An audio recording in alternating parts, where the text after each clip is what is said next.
People say that house prices double every 10 years, but if that's true, house prices are going to go from an average of $900,000 today all the way up to $164 million by the year 2100. And come on, is that really going to happen? Hey friends, welcome back to the channel. I'm Ed, an economist and property investor here at Opus Partners. And in this video, I'm going to talk about the truth about house prices and whether they really do double every decade, both whether they have in the past and what they might do in the future. And I'll never forget being 11 years old, sitting on the mat at Harbour Intermediate, and my year 7 teacher was Mr. Bray. This was back in about 2004. And he was obviously a very good teacher because 21 years later, I'm still talking about him right now. And I will never forget what he said to us while we were on the mat. And he said, well, kids, when I bought my first home, it cost $12,000. And I was like, are you serious? Because I knew my parents had just bought their house for $131,000. And Mr. Braid, he would have been in his late 50s, maybe the early 60s back then. So he would have bought his first home back in the 1970s. And sure enough, the average house back then really did cost 10 to 15 grand in the early 70s. And it always makes me think that I shouldn't have been wasting time being in my mother's womb back in the 90s. I should have been out there buying up houses when they were so much cheaper, because 10 years after Mr. Braid probably bought his first home, property prices did jump from $12,000 to $49,000. 10 years after that, they jumped to $119,000. And a decade after that, to $196 grand. Now, not doubling every single decade on the dot, but doing it a good amount of the time.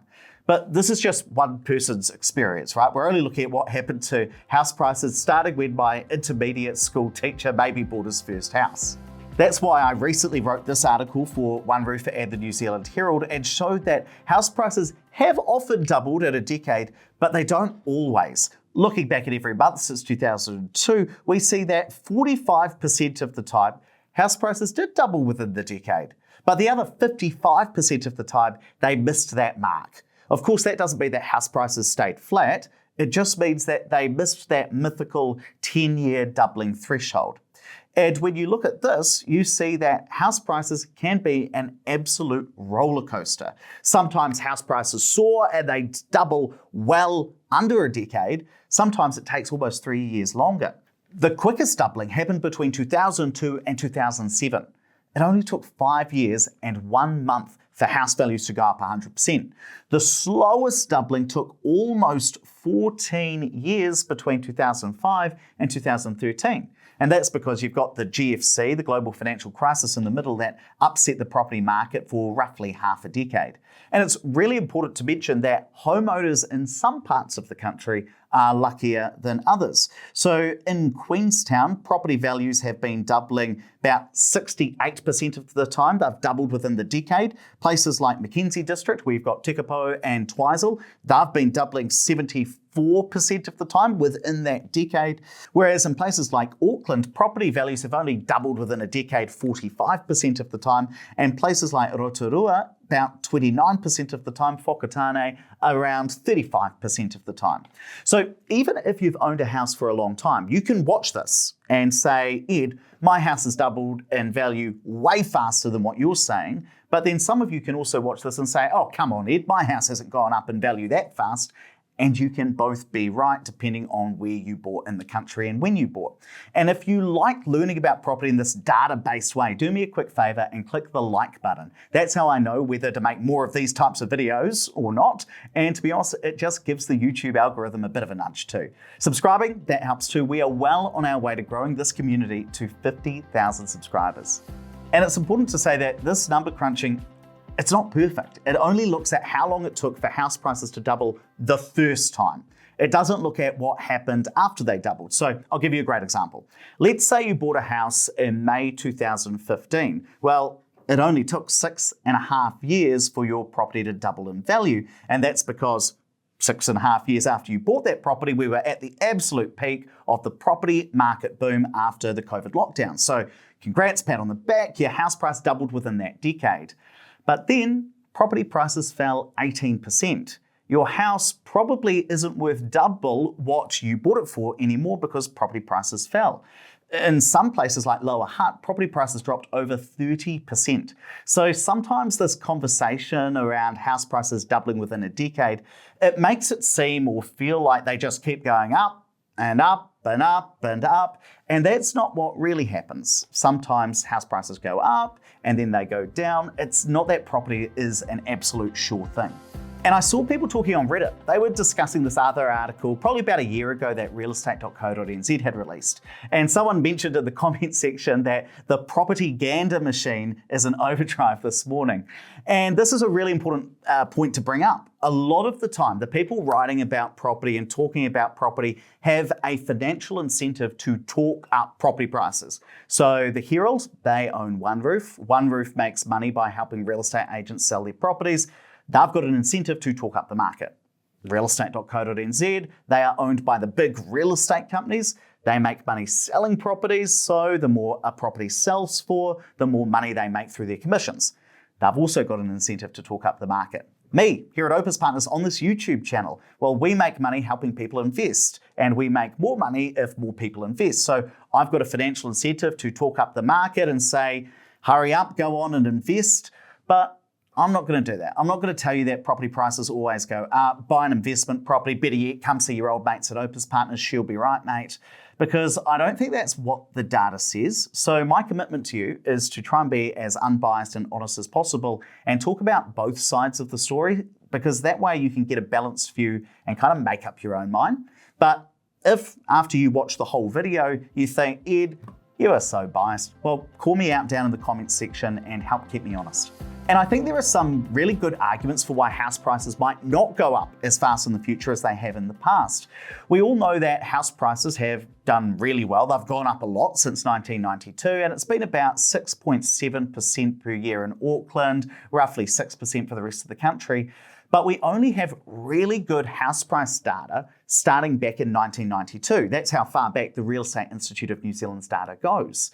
But 32 years of data, it's not that long when we're talking about long-term house price trends. So could it be that we're just looking at a window of specifically 32 years where property prices absolutely boomed? I mean, what if they were flat before that? What if we go into another flat period after this data? Well, to get data going back right to the 60s when Mr. Braid was buying up a house, we've got to actually go and get it from overseas. And we actually see the opposite of that argument I just walked you through. In fact, back in the 60s and 70s, there were a lot of times where property prices weren't just doubling in 10 years, they were tripling within 10 years.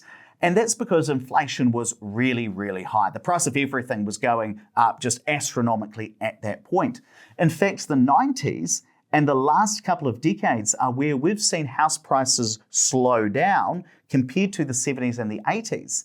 And I think this shows that just because house prices have gone up really, really fast in the past, it doesn't mean that they always will. And it doesn't always mean that house prices will increase faster than incomes. And of course, that's the other side. There's only so much you can borrow to buy a house. For example, the Reserve Bank's new debt-to-income ratios, that's going to mean that the amount you can borrow is directly tied to your income. We've never had these rules in the past when house prices were going off like a frog in a sock. So those new rules from Adrian Orr and the Reserve Bank, they should take some steam out of the market in those big boom times and even out how much house prices go up.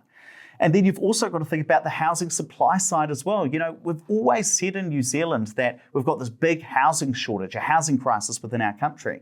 And that's true. But now you've also got the government wanting to force councils to open up more land to build more houses, and they are rewriting the rules about where and when you can build to try and loosen them up so that there is even more housing supply in the future.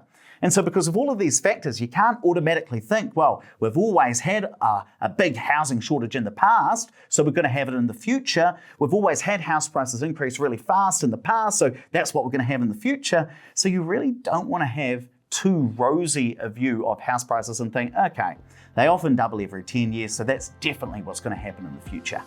But at the same time, you also don't want to blind yourself to the fact that typically everything goes up in price over time. It's not just the flat white that costs you $6 today when it used to cost you $3. It's not just the supermarket haul that today might cost you $300 or more when it used to cost $150, or that vintage TV shirt that you bought for $1 that's now worth, well, to be honest, it's probably still worth $1. But the point is that the price of things tends to go up over time, and we call that inflation. And it doesn't just happen to the cost of things that you want to buy, it also happens to your income as well. And if we think a little bit more recently, even back in the year 2000, the average household income was just over $50,000. Today, it's 70 grand higher. It's over $130,000. So incomes are increasing by just over 4% a year. Now, that's the average, but you and I know that not everyone gets a pay rise every single year, and your income's not going to go up like clockwork at 4% every year. And on top of that, I know it doesn't always feel like your income is actually going up faster than inflation most of the time, but the reality is, by all of the official stats, incomes do tend to rise at a faster rate than the cost of living. And that all means that people can take out those bigger mortgages, and house values have the ability to rise because you're able to go and borrow more money. I think the other part you've got to think about is our population. We're a really small country that lots of people want to move to. And over the long term, our population continues to increase. And that means more people, and we've got to have somewhere for these people to live. And that means we need to build more houses. The cost of building, that continues to rise too. So the cost to build a new property goes up. So you've got more demand for housing because of that higher population. And usually developers would start making money by building more houses, but that new supply, that new housing supply doesn't necessarily start kicking in until you see house prices go up a bit to make it worthwhile for the developer. So you have these long-term trends that suggest there's likely to be some house price growth, but it is definitely fair to question whether it's going to be the same doubling in 10 years that you hear mentioned at barbecues when you're chatting about property with your friends. For me, I reckon that property prices are more likely to double every 14 to 18 years rather than every decade, kind of around that 5% increase per year. But just keep in mind that incomes are also doubling just under every 18 years too, and that the general cost of living, that's doubling every 29 years as well.